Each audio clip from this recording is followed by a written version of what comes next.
filthy. But anyway, welcome my friends. Here we are. It's Chat with Matt. It is the 6th of November here in New Zealand. It's 9 a.m. Wednesday morning. Normal time for doing Chat with Matt. I know, normal time for me. Anyway, Americas have changed. It's only 2 p.m, I think, Central.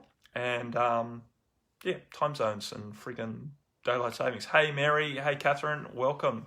Here we are, it's Chat with Matt, half an hour to talk about anything I haven't checked out. I think maybe if I put my screen a little higher, it won't look like I'm looking so low. I am running from my MacBook at the moment because my dear iMac is sick. My trusty iMac is sick. So I need to find myself to the Montara page. Here we are. Did anyone write in anything? That's the question. Let's do a little refresh on that. So very happy for questions to come from the floor, from you guys who are watching, the audience. I did only put notification up an hour and a quarter ago because I forgot last night. That's basically the excuse we're running with. I forgot. There's me live. I don't particularly want to watch that.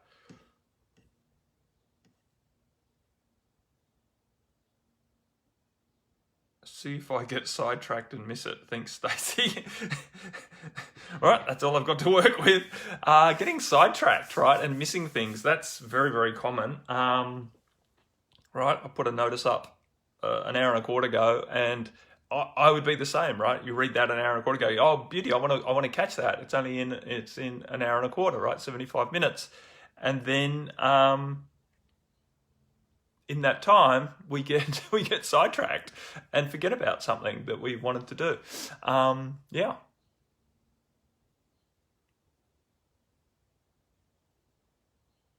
Wow, I don't even know the difference between those, Mary. So, hi, Matt. I found out yesterday that my diverticulitis, I always thought it was I only know however you're supposed to say it, I can't say it.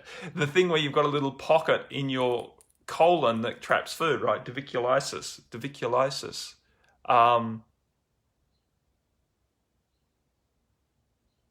I didn't know the difference between the scoliosis and the itis. Itis means inflammation. So what did it mean before? Any suggestions? Relax is the first suggestion, even though I don't know what you're talking about. I basically now have an infection. Okay. Awesome. So it's definitely bringing attention to itself, right? So the pocket in the colon has now become infected, which is sort of par for the course, unfortunately, with that symptomology, because stuff gets trapped there. That's the problem with it. So, Mary, first and foremost, is to relax. There's definitely things you can help with inflammation and I know you do a lot of natural therapies and supplementation to help. You're not able to work because of the pain.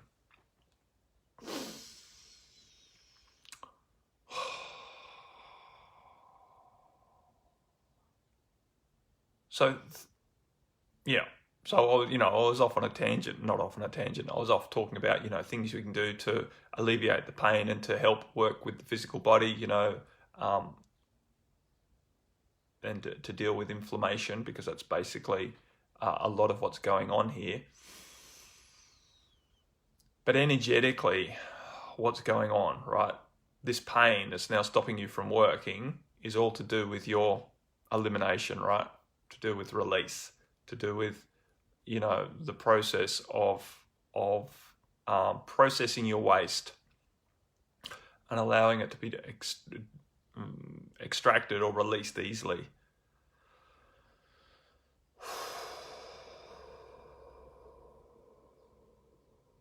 There's an infection there. You're not able to deal with the toxins effectively, right?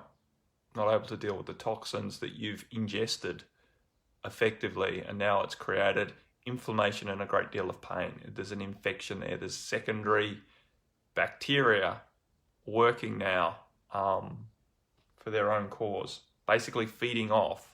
I hate it when my exposure does that. I'm not going to mess around with it though.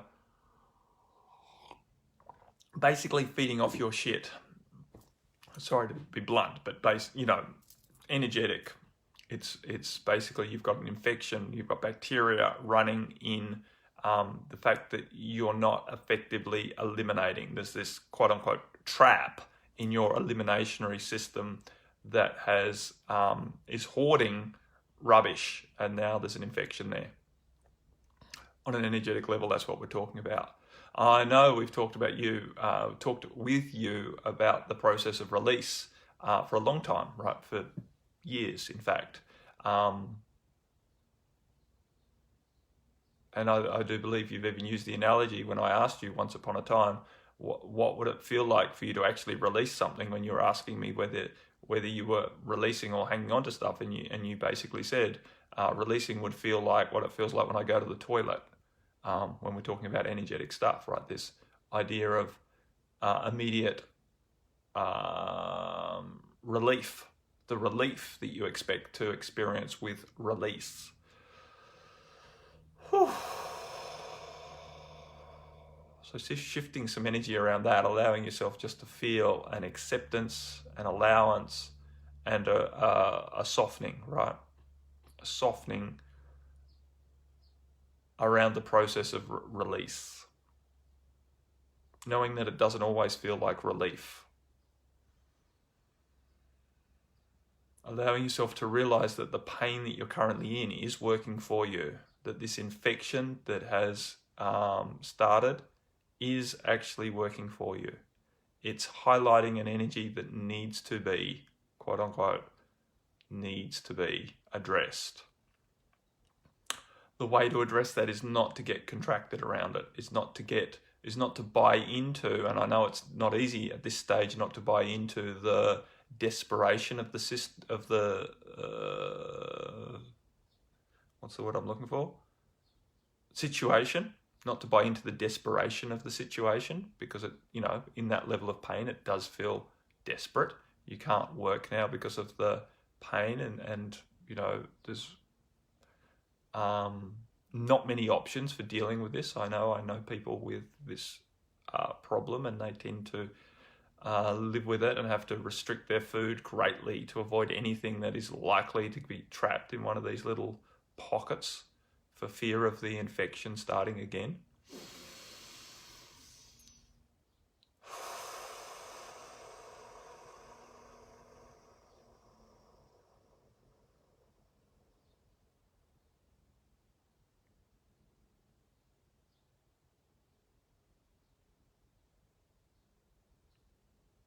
We're just working to shift energy around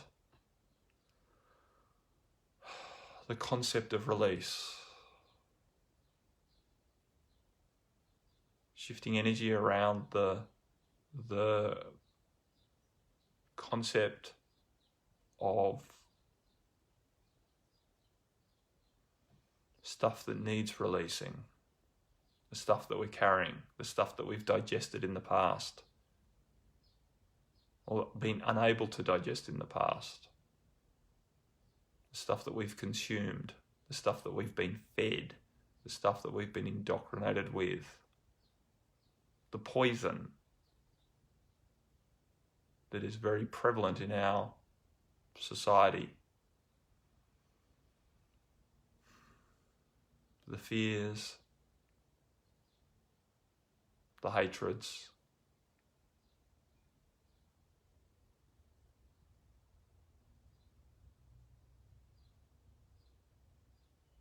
and allowing all of that energetically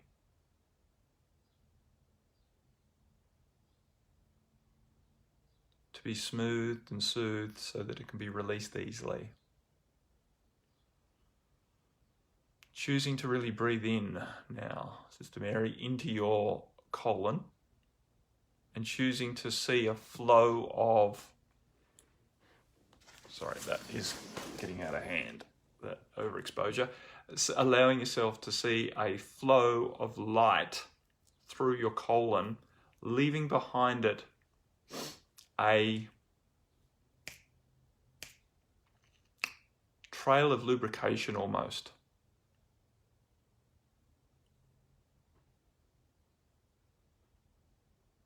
Allowing yourself to really line your colon with angel grease, with a light-based lubricant and layer of protection, so that but it's smart, right? So that your colon can keep working the way it's supposed to work, but without allowing anything to leak, without allowing anything to get trapped, without allowing anything to be held onto, stuff that needs to be released. And while your bowel may be working effectively, while you may not have any issue with constipation, there's still an aspect energetically that's hanging on to certain things that you're not willing to release. And that's now become infected. That's now causing you pain. Energetically, there's something that's not willing to allow everything to be released. There's traps, there's pockets.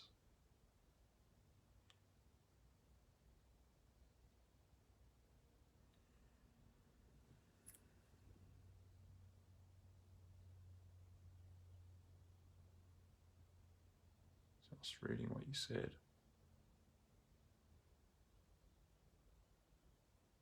Yeah, so exactly. Letting go of environmental things in your life, which is basically around your survival, your safety, and your rightness, around your sense of self, and whether you are good enough, right? Whether you are divine enough, or whether you have been infected with darkness is a terminology I'll use for you, right? There's always been this concern that you are carrying something that you shouldn't be.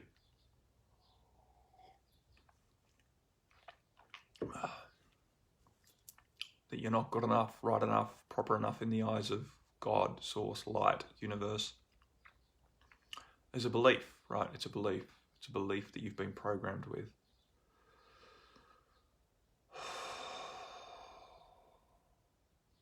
So we're holding space for that to release, right? Holding space for you to really allow the process of release of your past, release of these fragments of darkness, these shards of wrongness to be released out of your field.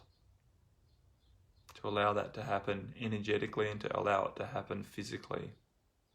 That your elimination and your colon can function well to allow the density, the rubbish, to be ejected from your body completely and effectively.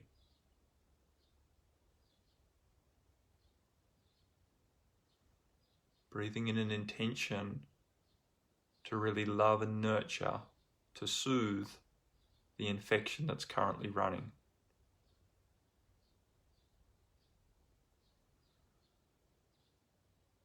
Rather than hating on that bacteria that's currently creating discomfort, to know that the bacteria is there basically to consume the poison. And while it's generating heat and inflammation, which your body reads as pain,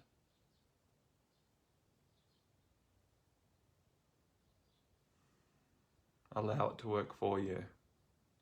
Allow your own immune system to come in to help clean up this mess and to escort all of the toxins out of your body. Both the primary toxins and the secondary toxins that have been created.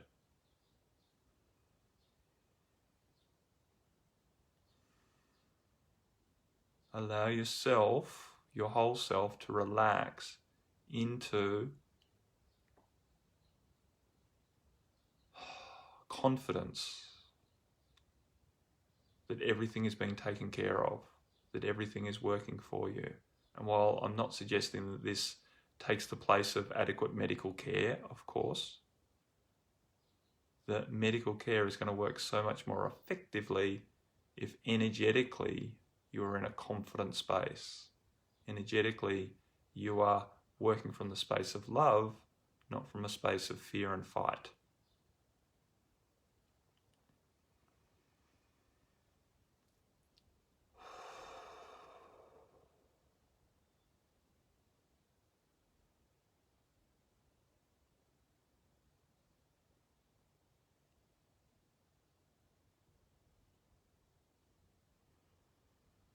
So just breathing with that, Mary, and allow it to continue, right? Choose to keep breathing in the light that you are right into your solar plexus, and allow that light to sort of spiral out and to particularly flow along your colon, right? Which basically surrounds, circumnavigates almost your solar plexus, right? It's like the outer ring road almost. And so see that light just ushering around there, washing around there, really cleansing your colon, but more importantly, healing and nurturing the wall of your colon, right? Allow the light to really wash in through the little fibers of the inside of your colon, repairing and lubricating and reinforcing that level of protection, right? Because the wall of the colon provides a very important job of protecting ourselves from the toxins that we are releasing. And if there's a chink in that armor, obviously it's very easy for infection to set up, as you are currently experiencing. So we're looking to help that evolve. Awesome. So you just allow that to keep running. Of course, if you have any other, if you want to continue this conversation, you know where I am. Sister Stacy, is gender, now you're going to test my ability to read, dysphoria, is that how you pronounce that word? Is gender dysphoria, feel like in wrong body, a real or a contract, a choice or from chemicals or programming? Is it, let me keep reading it, is it part of 5D? It's a complicated subject. It's a complicated subject, Stacey. So gender confusion or gender dysphoria, feeling like you're in the wrong body, has become more and more common. There's no doubt about that. And there's been various attempts to address it, through mainstream psychology and the rest, because it has, presented more and more often. I believe it's arising for a variety of reasons, and I do believe some of the, I do believe it's been exacerbated through energetic disconnection, which could be via chemicals or radio waves, microwaves, Wi-Fi waves, EMF. I do believe plays a part in this as well. But at the end of the day, is it part of 5D? Yeah, everything is. Everything is. 5D doesn't exclude anything. 5D is just a higher vibrationary envelope of energy where when we exist within it, we have more insights into reality, quote unquote reality. We basically see things from a higher perspective. And higher is a difficult term that I struggle with, but from a vibration that's more aligned with love, right? We identify with things from a space that's more aligned with love. It doesn't mean that challenges have gone, not at all. It doesn't mean that problems and issues and hatred doesn't exist or fear doesn't exist. Fear does exist in 5D. It's not utopia. It's just when you are in 5D, when you are in that higher vibrationary realm, you are more aligned with love and more able to deal with things from a space of acceptance. But, you know, there's many cases of gender dysphoria, and while some of them I believe are more easily dealt with, but unfortunately are not being dealt with in a very empowering way, right? I believe a lot of kids get, you know, mixed up mentally and emotionally and are not helped in a very empowering way to work through it. In fact, they're given more and more choices or you know, that potentially don't really serve them in the long run. They're not encouraged, in my belief, they're not encouraged to accept their confusion as part of a growth process, and solutions are looked for to basically ease their pain, e.g., you know, to start on, you know, chemical whatever to change their bodies. I'm not so sure in a lot of cases, and this is, of course, you know, and I'm talking here generally, not particularly to Kana's exact situation here, Stacey. I'm talking to everyone who's listening now and in the present and now and in the future. It's, you know, a lot of the times I don't believe that that's exactly the best way to go.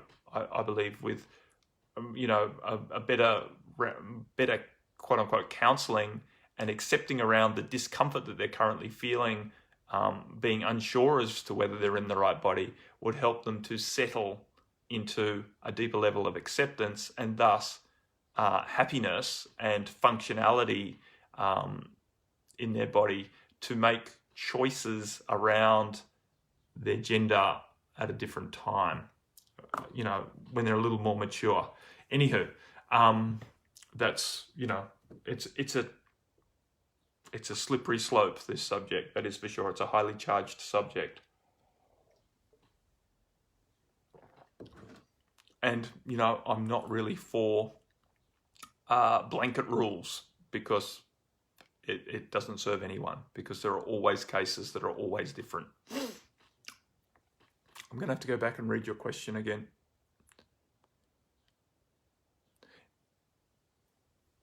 Is it real or a contract?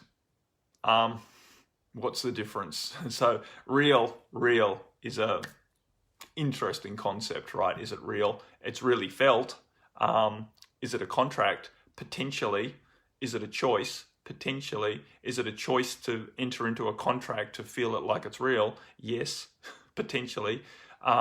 Is it a choice to on a level to allow chemicals that are around in our atmosphere, in our food, to mess with your feeling? On a level, it is still a choice, right? Depends what we're talking about, what aspect of self making choice, right? Higher self can allow or make these choices to experience these situations in order to gain wisdom, right? In order to gain wisdom. Was it the main choice for coming to this planet in this lifetime? Maybe, maybe not. Is it a side issue that can definitely railroad someone? Definitely. It can definitely, you know, create a persona, you know, a definitely very strong persona. It's a big point of difference in the planet. People tend to, who are in these minority categories, tend to do one of two things. They either suppress it and hide it, or they embrace it and wave it like a banner. That's the nature of the ego, to want to either celebrate our minority difference or to hide it. Now, there's nothing wrong with doing either, but neither are fully healthy.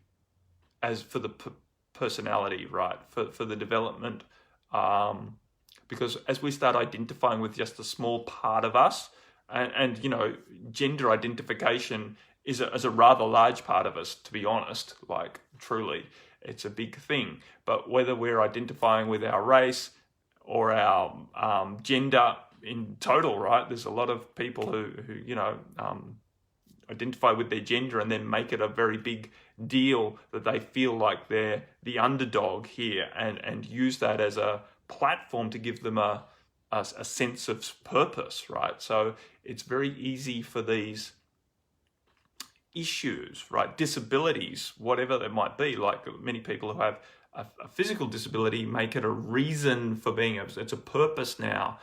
Many people who contract an illness fight against that illness, and that becomes their purpose for being, whether it's a mental illness or whether it's a physical illness, a disability or whatever. A lot of people narrow their focus in on fighting the fight against what they perceive as wrong, whether it's something wrong with them, something wrong with society.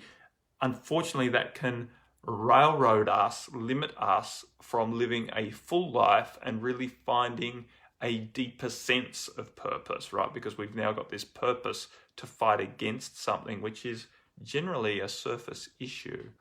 And so gender dysphoria, and I hope I'm saying that. I think I have got it. It sounds like it rings quite well. But yeah, gender confusion, or whatever we might like to say. And some people would say, well, that's terrible to call it gender confusion, Matt, because they're not really confused. A lot of them really know that they're in the wrong body. They're not confused at all. They're frustrated and unhappy with the situation and feel like a victim, right? Because it feels like God made a mistake, right? How come I got born into this body when I don't feel that it works for me, right? Yeah, and so many do struggle, and depression and suicidal thoughts, etc., self-hate. You know, as someone who deals with depression, suicidal thoughts, and self-hate themselves, without that complication, I know, right? So, and it's difficult, right? And you know, religion is against them. Some of us feel that religion's against us as well for who we be. Because we have memories of religious organizations persecuting us in past lifetimes. So it's all very common, right? It's all very common. I can definitely relate to anyone who feels wrong on this planet, anyone who doesn't feel good enough, anyone who feels like they are some sort of a mistake, because that's how I felt most of my life about myself. And the interesting thing about me is I haven't had a good excuse. Right? Most of my life, I haven't had a good excuse for feeling that way, which has added even an extra layer of wrongness because I haven't had a banner to wave around about it. But I understand. I understand.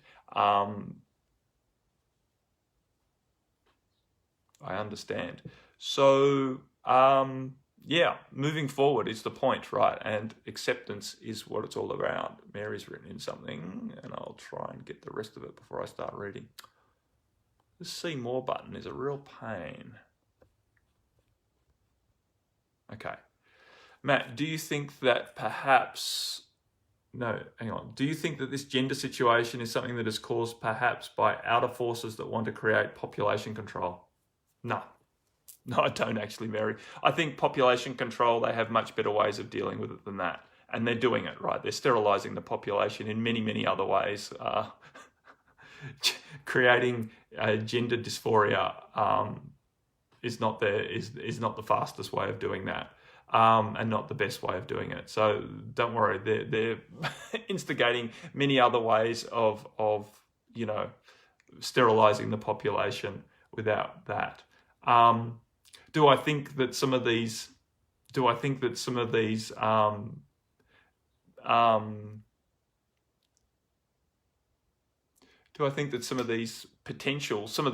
ways of trying to control the population, some of the chemicals that we're getting pumped full of, may be adding to gender dysphoria? Yes, quite potentially, possibly, right? Because, we're all being fed hormones and whatnot to create gender dysfunction, sterilization. both atmospherically and via the food chains and the whatnot, right? In our water supply, all sorts of ways, right? We're being disempowered. Our immunity's being compromised. Our virility's being compromised. Many things are being compromised. That's just how it is. So the point is, how do we move forward, right? Stacey and Mary and anyone else, how do we move forward in an empowered way? How do we make choices from our heart? How do we find acceptance around whatever we are currently experiencing, whatever health concern, mentally, emotionally, physically we are experiencing in any particular moment? Because the truth is, all of us are dealing with stuff, right? Whether it's mental purging, whether it's emotional discordance, whether it's physical discomfort, dis-ease, disempowerment, it's happening. And it's happening at a more intense rate right now because we are basically purging a lot of the stuff that we are carrying. Gender dysphoria, is that just a purge of density from the past? I wouldn't say it's just that. It is a very interesting and quote unquote difficult topic. It is a very entangled topic, and there's many reasons, and again, I have a level of connection with this topic as someone who, while I don't feel effeminate, I definitely am more aligned with feminine energies than most men, right? Most people in a male body, are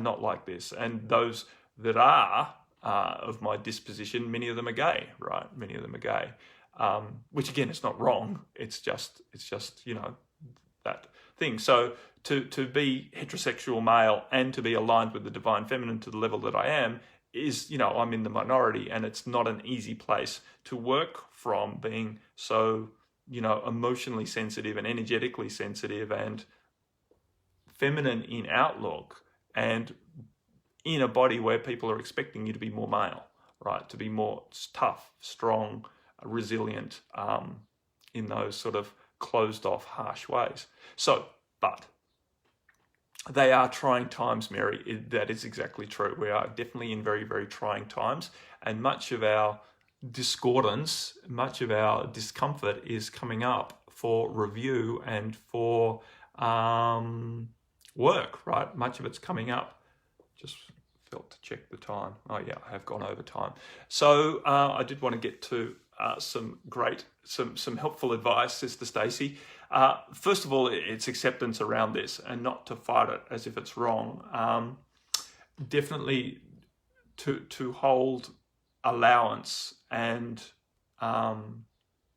loving space around not needing to figure it out. And really to help Kana relax into acceptance, for themselves, not to need to be one or the other, right? At this stage, at any stage, to just allow themselves to be themselves as the light, and to do what they need to do as the light, to find their happiness, not from fighting the system, not from needing to wave a banner around gender identity, and just to really settle into living a fulfilling life, right, without having to play those roles. Because ultimately, the whole gender thing is, well, it's a massive part of most of our lives, right? Sexually, emotionally, and externally, right, to fulfill the role of what we're quote unquote supposed to, much of it is breaking down. Much of it is having to break down. Much of the stereotypes around what a man is supposed to be and what a woman is supposed to be is breaking down. And many of these kids, younger people, specifically, because it's becoming more and more common, who are not identifying with a particular gender, are here to help in that way, to lead the way and to show how you can live from a non-binary gender identity. But unfortunately, many of them are making it a massive cause, not to help show how you can live from that space, but to fight, against the status quo. And unfortunately, as a minority, it takes time to get justice, right? To have equal rights. That is going to take time because society has to adjust in so many ways that is very, very hard at the moment. And to be honest, there's so many things that seem more important to society to sort out right now than to creating equality for in all ways for people who identify as gender non-binary or however we term that. So the point is not to make, for kind of not to make their existence around the fight for recognition, but to rather settle into advocating for who they are, right? To advocating for being happy and purposeful and living a joyful, functional life right here on planet, even though it's not fair. It's not fair for most people on the planet, right? It's not fair for many people on the planet. Fair, I've said this many times, fair is a fairy tale.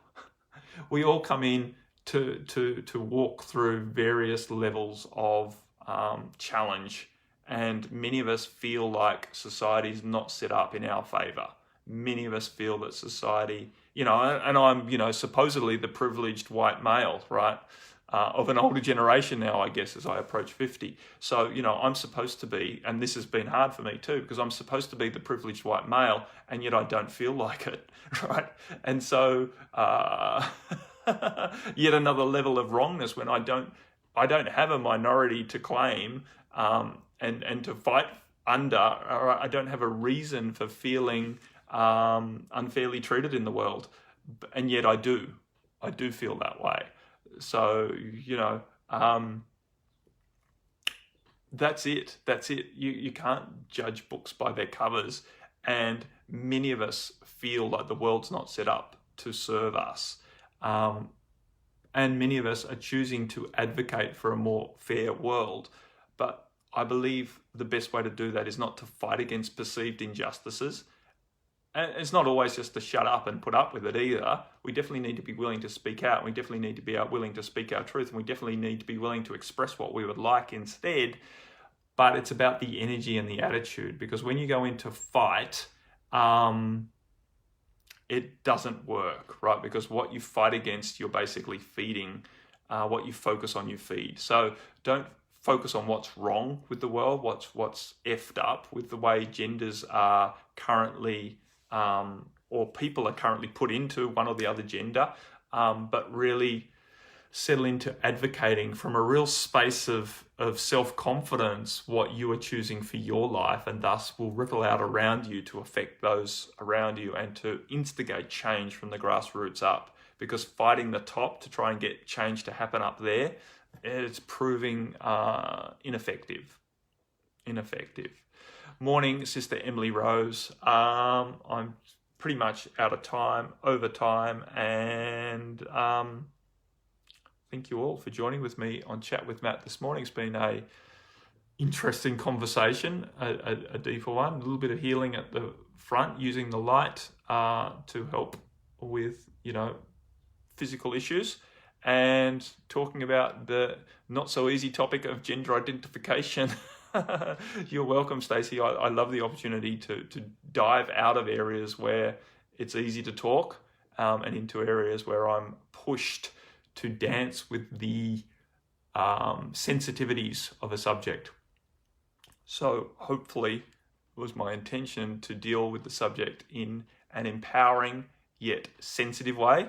But as always, I've probably said things along the way that people disagree with, that people find offensive, and that people are triggered by. And that's life. I apologize for that for them, but not apologize in anything. I haven't made any mistakes as far as I am concerned. I've done my best to speak from my heart, and that's all I can do. Much love to you all. Namaste. I'll speak to you all again next week, if not before. Much love. Bye for now.